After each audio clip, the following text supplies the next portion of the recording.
Howdy folks, this is Franklin from Dollar Country. What I've got for you here is a making of video for an episode of the show. Since I started the show, I've had people ask me exactly how it gets made, what I do leading up to a show, and how I put it together. So I thought I'd make a quick video of how that all happens.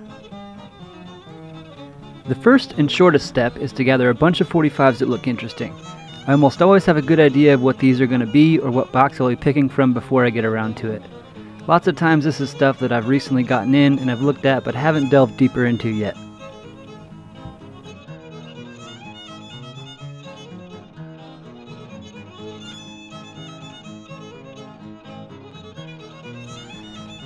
Next, I drop a needle on every single side I picked up. This is the step that takes the longest. A lot of stuff I deal with are old, uncared for records, which means they're almost always dirty.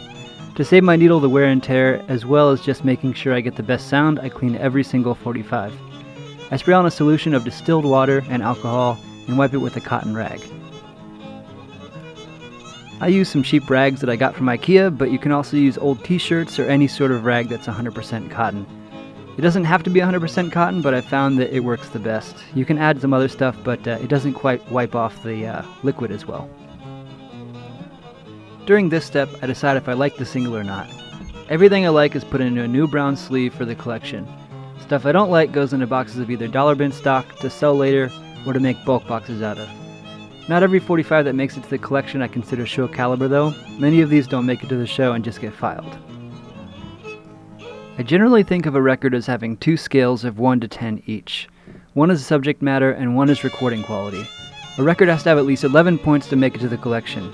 So if a song sounds awful but has really interesting subject matter, I'll keep it, or vice versa. However, if a song has mediocre subject matter and mediocre music, then it doesn't stay. And it's all my personal taste. I tend to err on the side of keeping them because my tastes change, and so sometimes a song that I thought originally was just okay turns out to be something I really like later on. Another note is that I don't always listen to the whole song. In fact, I usually just listen to a part of it. I tend to know the sound I like just from a snippet, so it doesn't take me too long to sort out the stuff that isn't for me. Depending on how well I picked records in the initial picking step, this second step can either be a slog or a real joy. Sometimes I only end up keeping 1/4 of the stuff I drop a needle on. Fortunately for this show, I had a lot of great stuff and ended up keeping almost all of it.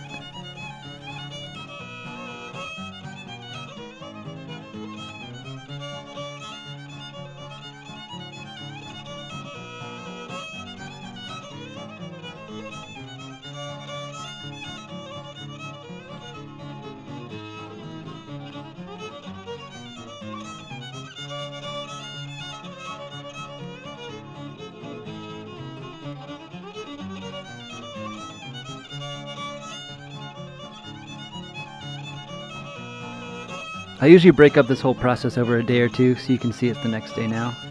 So I change shirts. Now I have a stack of stuff that I've just sorted into brown sleeves. This stuff gets added to stuff that was previously slated to be on the show, but hasn't made it yet. That's the other stack I grabbed from under my desk. This can be a bit of a purgatory for country singles in my collection. Many songs are almost good enough for the show, or would be great for the show if paired well with other similar songs. Or there's a number of other reasons why it sits, but some songs can end up being in this box for weeks or months before making it to the show, or sometimes never making it to the show. Sometimes it's as simple as I just didn't have time to make it fit last week, and so it gets added this week. For whatever reason, these 45s get added into the new 45s I've just sorted to make the almost final cut for the show. I tend to grab around 20 or so records for this step. This step involves a lot of re-listening to stuff from the 2-play box.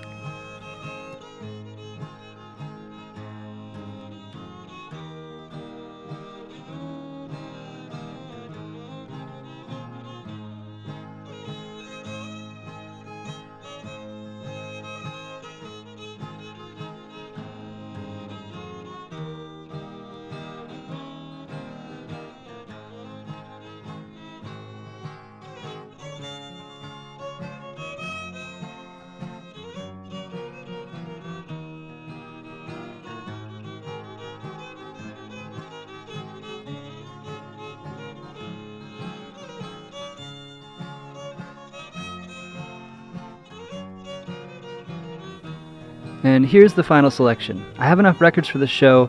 I've made the almost final cut, and next is to put the records in order of play. I make 3 sets of 6 with one final song to close the show with.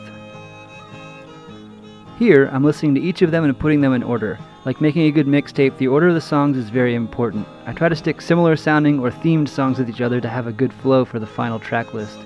This can take a while.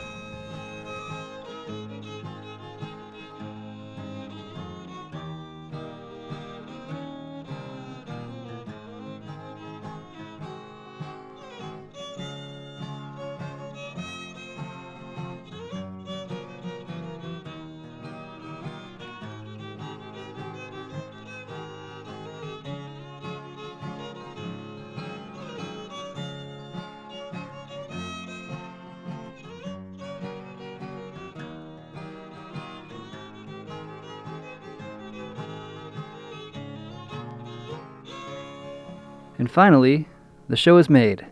I record every show as if it's live on the radio, so I hit record on Audacity and go straight through. Unless I really make a mistake, I won't edit anything afterwards except to raise the levels a bit. This is the end of the video, but there's still a lot more for me to do to get the show to you, but it's all on my computer, so I didn't record it. It mostly involves posting everything to social media, uploading it to my podcast server and Mixcloud and all that kind of stuff. So thanks for watching.